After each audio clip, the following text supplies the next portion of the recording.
आप सभी भाविक कर्मचारी साथियों को मेरा प्यार भरा नमस्कार। दोस्तों ये एक प्रीवियस ईयर का पेपर है। इसमें दोस्तों अगर आप कोई भी एग्ज़ाम की तैयारी कर रहे हैं तो मेरा ऐसा मानना है कि आप प्रीवियस ईयर के जो पेपर्स है, प्रीवियस ईयर के जो पीवाईक्यू हैं, उनको ध्यान में रखते हुए आगे की तैयारी करें ताकि आपको क्लियर रोड में पता रहे कि किस प्रकार के क्वेश्चंस आते हैं और आप जहाँ से भी पढ़ रहे हैं वो दोस्तों उस प्रकार का पढ़ा रहे हैं या नहीं पढ़ा रहे हैं, ताकि दोस्तों आपका समय है वो यूटिलाइज हो सकें। इसी को ध्यान में रखते हुए दोस्तों आज हम एक प्रीवियस ईयर का ये पेपर है वो दोस्तों कुछ मैं आपको बताने की कोशिश करूँगा। दोस्तों मैं इंग्लिश के क्वेश्चंस आपको डिस्कस करने की कोशिश करूँगा। आपका ये क्वेश्चन है दोस्तों, the most appropriate grammatically correct sentence is, यानी कि इनमें से कौन सा सेंटेंस दोस्तों ग्रामेटिकली एकदम करेक्ट है दोस्तों। तो दोस्तों she is more tall than me, ये दोस्तों इसमें से आपको बताना है दोस्तों। She is more tall than me, she is taller than me, she is tallest than me. तो दोस्तों इसका राइट आंसर क्या होगा? She is taller than me, ये दोस्तों इसका राइट आंसर होगा। क्योंकि दोस्तों यहाँ पर हम कॉम्पेरेटिव डिग्री का यूज़ कर रहे हैं और कॉम्पेरेटिव डिग्री में दोस्तों हम दो चीज़ों के बीच में तुलना करते हैं और ये दोस्तों आपका टॉलर अपने आप में कॉम्पेरेटिव डिग्री है होती हैं। तो इस प्रकार दोस्तों आपको ध्यान में रखना है कि टॉल, टॉलर, टॉलेस्ट ये दोस्तों एडजेक्टिव है और ये इसकी डिग्रियां होती हैं। जब दो व्यक्तियों के बीच में हम तुलना करते हैं तो दोस्तों वहाँ पर हम कॉम्पेरेटिव डिग्री यूज़ करते हैं, और जब हम दो से अधिक के बीच में तुलना करते हैं तो वहाँ पर दोस्तों हम सुपरलेटिव डिग्री यूज़ करते हैं। तो यहाँ पर दो के बीच में तुलना हो रही है तो यहाँ पर दोस्तों सी इज़ टॉलर देन मी, यह आपका राइट आंसर होगा। नेक्स्ट क्वेश्चन है दोस्तों, the correct antonym of generous, यानी कि जेनरस का अर्थ आपको पता होना चाहिए। जेनरस का अर्थ होता है दोस्तों उदार, यानी कि एकदम विनम्र आदमी। तो उसका दोस्तों एंटोनिम क्या होगा? उसका उल्टा होगा। प्रोडिगल का अर्थ होता है दोस्तों खर्चीला, सेल्फिश का अर्थ होता है दोस्तों स्वार्थी। तो यहाँ पर दोस्तों इसका राइट आंसर होगा सेल्फिश, यानी कि जेनरस ऐसा व्यक्ति होता है जो भलाई का काम करता है और सेल्फिश ऐसा होता है दोस्तों जो अपना काम करता है। नेक्स्ट क्वेश्चन है दोस्तों, he said I am tired, यानी कि उसने इसको दोस्तों ग्रामेटिकली करेक्ट स्पीच ट्रांसफॉर्मेशन आपको ढूंढना है, यानी कि दोस्तों इसमें आपको चेंज करना है डायरेक्ट से इनडायरेक्ट में। तो ये डायरेक्ट है, इसका इनडायरेक्ट क्या होगा? ही सेड, उसने कहा, तो ये आई दोस्तों फर्स्ट पर्सन सब्जेक्ट के अनुसार चेंज हो जाएगा। ही said that, he said, he said that he was tired, इसका दोस्तों राइट ऑप्शन ये होगा ही सेड, क्योंकि ये आई दोस्तों फर्स्ट पर्सन के अनुसार इस सब्जेक्ट के अनुसार दोस्तों फर्स्ट पर्सन सब्जेक्ट के अनुसार चेंज हो जाएगा और दैट कंजक्शन लग जाएगा, और ये दोस्तों ये जो टेंस है प्रेजेंट ये पास्ट में बदल जाएगा। इस प्रकार से दोस्तों आपका राइट आंसर होगा he said that he was tired. Next question है दोस्तों, select the most appropriate plural of child, यानी कि चाइल्ड का प्लूरल आप सबको पता है दोस्तों चिल्ड्रन होता है। आई स्टडीड हार्ड, यानी कि मैंने मेहनत की थी। आई पास्ड द एग्ज़ाम, इसलिए मैंने एग्ज़ाम को क्या कर लिया था? पास कर लिया था। तो दोस्तों I studied hard so I passed the exam, ये दोस्तों सो यहाँ पर कंजंक्शन के रूप में हम यूज करेंगे। She sings well, convert the above sentence into interrogative sentence, यानी कि इसको इंटरोगेटिव सेंटेंस में हमें चेंज करना है। तो वह अच्छा गाती हैं, इसका पर्सन हम क्या बोलेंगे? क्या वह अच्छा गाती हैं? तो दोस्तों ये हो जाएगा डज सी सिंग वेल, ये हो जाएगा दोस्तों, क्योंकि ही सी इट नेम के साथ में दोस्तों हम डज लगाते हैं। डज सी, फिर यहाँ पर सिंग आएगा क्योंकि ये एस यहाँ पर हट जाएगा दोस्तों, और वेल का वेल आ जाएगा दोस्तों।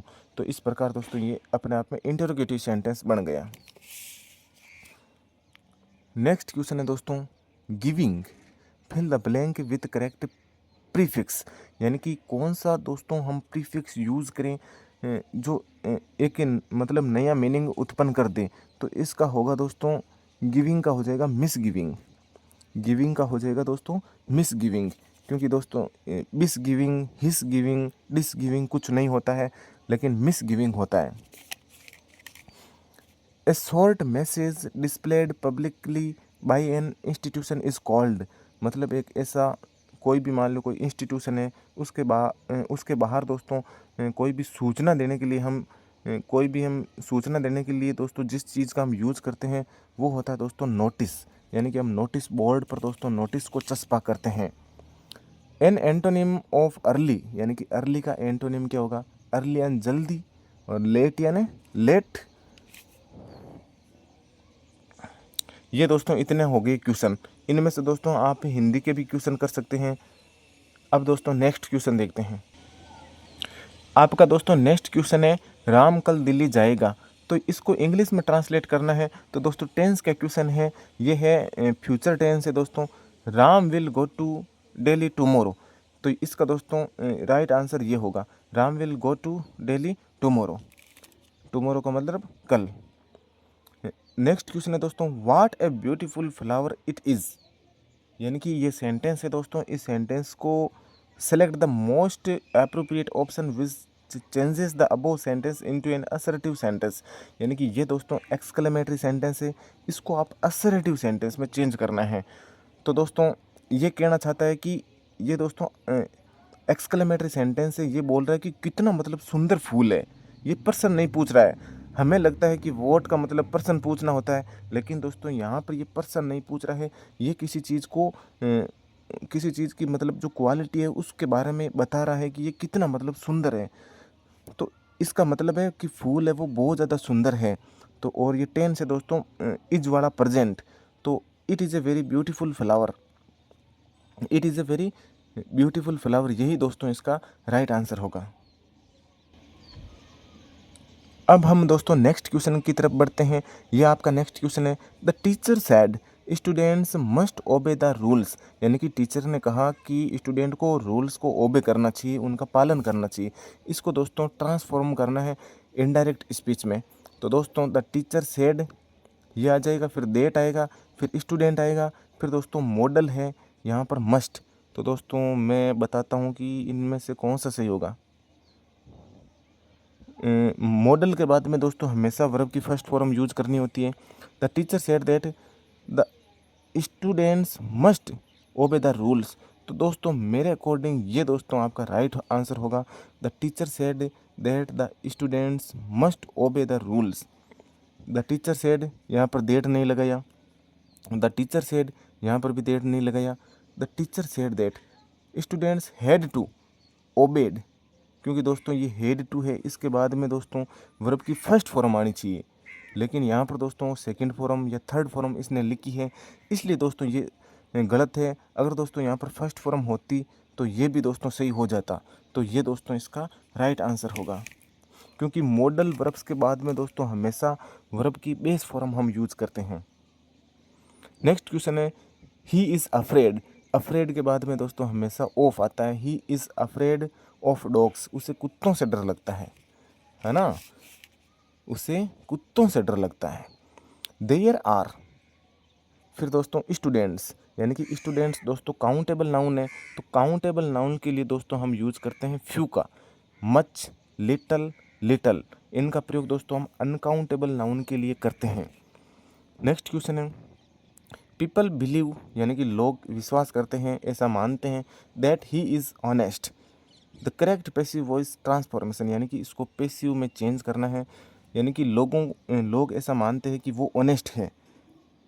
तो दोस्तों इसका राइट आंसर होगा, he is believed to be honest. ये दोस्तों इसका राइट आंसर होगा, यानी कि उसको बिलीव किया जाता है ऑनेस्ट होना मतलब उसको ईमानदार होना, ऐसा मतलब बिलीव किया जाता है, उसका ईमानदार होना ऐसा उसको बिलीव किया जाता है। तो दोस्तों यह इसका राइट आंसर होगा। इस प्रकार के दोस्तों आपके जो पैसिव वाले जो नेक्स्ट लेवल के जो कॉन्सेप्ट्स हैं उनको दोस्तों आपको पढ़ना चाहिए, ताकि आपको इसका पता चल पाए कि ये किस प्रकार से बना है। द सिनोनिम ऑफ ब्रेव, यानी कि ब्रेव का सिनोनिम क्या होगा।